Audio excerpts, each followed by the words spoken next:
اعوذ باللہ من الشیطان الرجیم بسم اللہ الرحمن الرحیم رب اشرح لی صدری ویسر لی امری واحلل عقدۃ من لسانی یفقہوا قولی۔ معزز ناظرین، السلام علیکم ورحمۃ اللہ وبرکاتہ۔ سیدہ فرحت حسین اسپیشل پروگرام کے ساتھ ماہ رمضان کی خصوصی نشریات کے حوالے سے محبان رمضان لے کر آپ کی خدمت میں حاضر ہوئی ہیں۔ امید ہے کہ آپ سب لوگ خیریت سے ہوں گے، اور میں مبارکباد پیش کرتی ہوں تمام امت مسلمہ کو ماہ رمضان مبارک، اور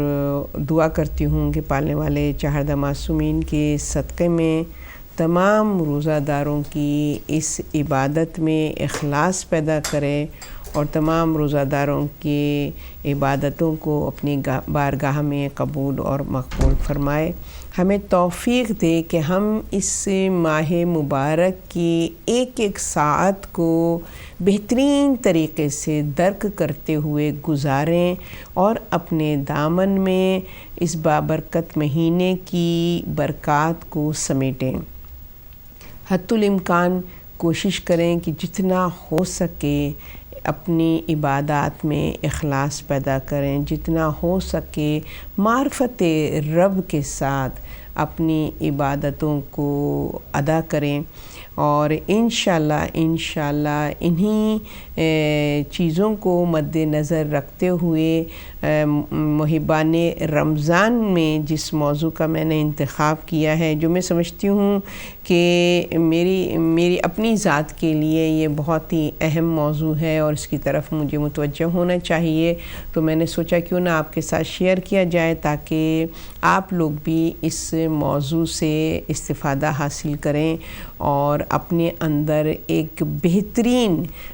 تبدیلی محسوس کریں۔ کہ جیسا کہ ہم سب جانتے ہیں کہ رسول خدا صلی اللہ علیہ وآلہ وسلم نے ماہ رمضان مبارک کے حوالے سے کس طریقے سے کتنا خوبصورت خطبہ ہے رسول خدا صلی اللہ علیہ وسلم کا، جس کا ایک ایک لفظ جو ہے وہ دل میں اتر جانے کے قابل اور اس مؤثر۔ تو اسی خطبے کو اپنی نگاہوں کے سامنے رکھتے ہوئے ہم نے اس پلیٹ فارم سے جس موضوع کا انتخاب کیا ہے وہ طلب مغفرت ہے، فارگیونیس۔ جیسا کہ ہمیں روایتوں سے پتہ چلتا ہے، حدیث رسول خدا صلی اللہ علیہ وسلم سے پتہ چلتا ہے کہ یہ مہینہ توبہ اور استغفار کا مہینہ ہے، یہ مہینہ مغفرت کا مہینہ ہے۔ مختلف روایتیں ہمیں ملتی ہیں کتب میں کہ جس میں مختلف قول نظر آتے ہیں کہ مولا علی فرماتے ہیں کہ اللہ سبحانہ و تعالیٰ نے رجب کو میرا مہینہ قرار دیا، شعبان کو رسول خدا کا مہینہ قرار دیا، اور ماہ رمضان کو اللہ سبحانہ و تعالیٰ نے اپنا مہینہ قرار دیا ہے اور رسول کی امت کا مہینہ قرار دیا ہے۔ رسول کی بھی احادیث کے ذریعے سے ہمیں اس طرف ہماری رہنمائی ہوتی ہے۔ بہرحال المختصر، یہ مہینہ اللہ سبحانہ و تعالیٰ کی ذات سے منسوب ہے اور امت رسول خدا صلی اللہ علیہ وسلم سے منسوب ہے، مخصوص ہے، کہ اللہ سبحانہ و تعالیٰ اس ماہ مبارک، یہ وہ واحد مہینہ ہے کہ جس کو اللہ نے اپنے کلام الہی میں اس کے نام سے مینشن کیا ہے۔ اسلامی مہینوں میں ماہ رمضان کو یہ سعادت حاصل ہے کہ وہ اپنے اصل نام کے ساتھ کلام الہی میں جس کا ذکر کیا گیا، اس کی برکتوں کے حوالے سے گفتگو کی گئی، اور رسول خدا صلی اللہ علیہ وسلم نے بھی ماہ رمضان کی اہمیت اور افادیت کی طرف توجہ دلائی ہے، اور اس مہینے میں اپنی امت کو ایک بہترین تحفہ اس صورت میں دیا ہے کہ یہ مہینہ ہے اے میرے امتیوں کہ جس میں تمہیں آزادی مل سکتی ہے، گناہوں سے آزادی،